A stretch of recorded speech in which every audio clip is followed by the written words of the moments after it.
To a primetime news follow-up now. Farmers in Bernard Lodge, St. Catherine will have a sure market for their produce if they accept the government's relocation and compensation proposal. That's the word from Chairman of SCJ Holdings, Joseph Shakir, following a tour of the proposed relocation site. TVJ's Andrew Laidley has been tracking the story and filed this report. Sweetening the deal. That's the apparent course of action being taken by the state-owned land management company SCJ Holdings to get farmers to move to the new site. There's going to be a large project developed at Innswood, which is just across the road, with the aid of Israeli technology. And what they're going to do there is create a mother farm.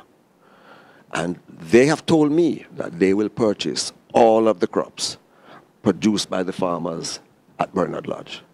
In addition to that, they will provide them with extension services and help them to improve their practices and therefore their output. SCJ Holdings has proposed to relocate the farmers to an area called Salt Pond.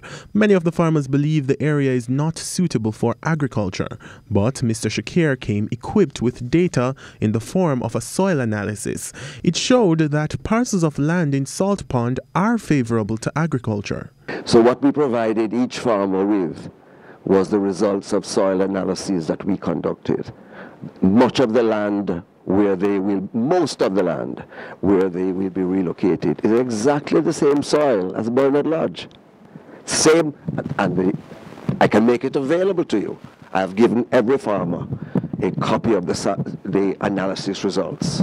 The soil analysis showed that while Salt Pond isn't a complete wasteland, it will require some effort to get certain crops to grow there. And that's not the only obstacle. Mr. Shakir also admitted that parts of the proposed relocation site is located in a volatile community which will require social intervention. We are not going to dump them there.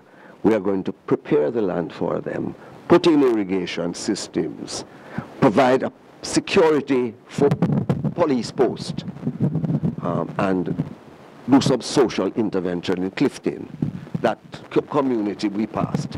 Now, it's critical that we do social intervention in Clifton because there are many issues. In the meantime, the farmers have demands of their own. Being a farmer, and I have seen one of the greatest needs the farmers have when they are having issues in this Bernard Lodge area is the clearing of lands. So I'm asking the SCJ if we're going to be moving the farmers and putting them. One, we need to get arable lands. Based on the tour that I've seen so far, the lands are still very arable lands. Water is available. So I would ask them to put a sweetener in there by giving us a D9 tractor that when we need to clear our lands to do what it is that we are doing, we can do that. Something that I will ask the board to consider. I think it's a reasonable request to help provide the farmers group with a tractor. It's tough work to clear that land and to plow it, you know. Andrew Laidley, TVJ News.